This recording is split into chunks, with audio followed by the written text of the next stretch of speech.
एक समय की बात है, पहाड़ों से घिरे एक छोटे से गांव में माको नाम का एक 24 साल का युवक रहता था।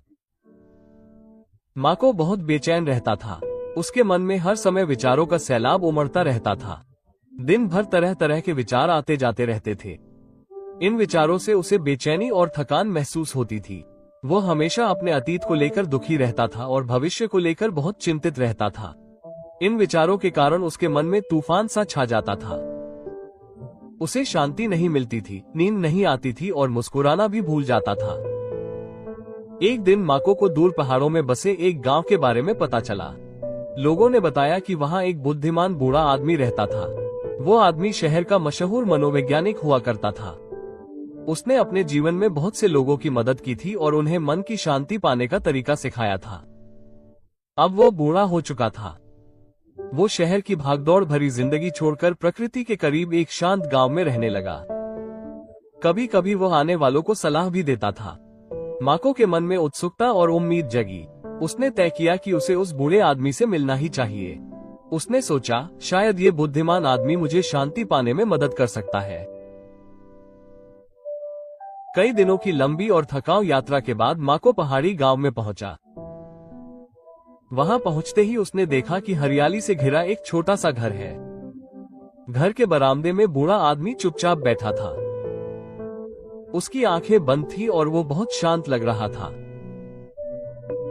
माको उसके पास गया और धीरे से बोला, दादाजी, मेरा मन बहुत बेचैन है। मैं सोच ही नहीं पा रहा हूँ। मुझे अपने दिल में शांति चाहिए। क्या आप मेरी मदद कर सकते हैं? उद्धरण चिन्ह। बूढ़े आदमी ने धीरे से अपनी आंखें खोली और एक शांत मुस्कान के साथ बोला, तो तुम शांति की तलाश में हो? तो मेरे साथ चलो, मैं तुम्हें एक छोटा सा काम देता हूँ। उद्धरण चिन्ह। वो माको को अपने छोटे से आंगन में ले गया। फिर उसने एक गिलास में पानी भरकर ऊपर तक भर दिया। गिलास इतना भरा था कि जरा सा हिलाने पर भी पानी गिर सकता था। उसने गिलास माको को देते हुए कहा, यहाँ से गांव के किनारे तक चलो और फिर वापस आ जाओ। लेकिन याद रखना, एक बूंद भी पानी नहीं गिरना चाहिए। उद्धरण चिन्ह। माको ने उसे आश्चर्य से देखा, लेकिन वो अपना सर्वश्रेष्ठ करना चाहता था, इसलिए उसने चुनौती स्वीकार कर ली। उसने गिलास को ध्यान से पकड़ा और चलने लगा। सड़क संकरी और भीड़ भाड़ वाली थी। कुछ लोग चल रहे थे, कुछ दौड़ रहे थे। दुकानदार ग्राहकों को बुला रहे थे और कुत्ते भौंक रहे थे। लेकिन माको ने इधर उधर नहीं देखा। उसकी नजर केवल गिलास पर ही थी। वो धीरे धीरे और सावधानी से कदम दर कदम आगे बढ़ रहा था। लोग उसे आश्चर्य से देख रहे थे, लेकिन किसी ने उसे परेशान नहीं किया। वे जानते थे कि वो कुछ महत्वपूर्ण सीख रहा है। अंत में माको बूढ़े व्यक्ति के पास वापस आया और कहा, दादाजी, मैंने कर दिखाया। मैंने एक बूंद पानी भी नहीं गिराया। उद्धरण चिन्ह। बूढ़े व्यक्ति ने सिर हिलाया और मुस्कुराया। फिर उसने पूछा, यह अच्छा है, लेकिन ये बताओ, क्या तुमने सड़क के किनारे खेल रहे बच्चों को देखा? क्या तुमने कुत्तों को भौंकते हुए सुना?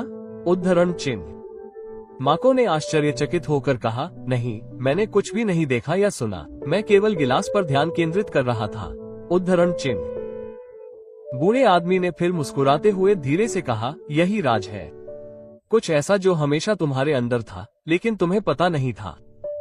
जब तुम्हारा मन वर्तमान क्षण में रहता है, तो डर के लिए कोई जगह नहीं होती, कोई उलझन नहीं होती और कोई अतिरिक्त विचार नहीं होते। तुम केवल गिलास में रखे पानी के बारे में सोच रहे थे। उस समय तुम्हारा मन पूरी तरह से शांत हो गया। तुम अतीत के बारे में दुखी नहीं थे। तुम भविष्य से नहीं डरे। धीरे धीरे माको को समझ में आने लगा। यह वो शांति थी जिसकी उसे तलाश थी। शांति ऐसी चीज नहीं है जो हमें बाहर मिलती है। जब हम वर्तमान क्षण में जीते हैं तो शांति पहले से ही हमारे अंदर होती है। माको ने सिर झुकाया और धीरे से कहा, दादाजी, अब मैं समझ गया। अगर मुझे अपने मन को शांत करना है, तो मुझे अपने मन को इस क्षण में रखना होगा। तभी असली शांति आती है। बूढ़े आदमी फिर मुस्कुराए। सूरज ढल रहा था और आखिरी रोशनी जमीन को छू रही थी। पक्षी अपने घोंसलों में वापस उड़ रहे थे। माको वापस घर जाने लगा। लेकिन अब वो पहले जैसा बेचैन जवान नहीं था। वो बदल गया था। वो अंदर से शांत था, क्योंकि अब वो जानता था कि मन को कैसे शांत किया जाए।